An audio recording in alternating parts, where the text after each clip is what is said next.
Hello అండి. ఈరోజు వచ్చేసి 15 మినిట్స్లో మీకు మార్నింగ్ టిఫిన్ అయిపోయేటట్టు చెప్తున్నానండి.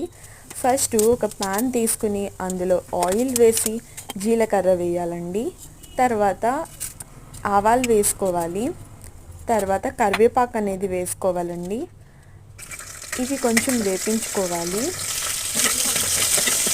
తర్వాత పక్కనే క్యాప్సికమ్ మనం కోసుకుని పెట్టుకోవాలండి. తర్వాత అవి కొంచెం వేగాక ఈ క్యాప్సికమ్ అనేది వేసుకోవాలి. తర్వాత పసుపు అనేది వేసుకోవాలండి. కొంచెంసేపు ఇవి మగ్గించుకోవాలి.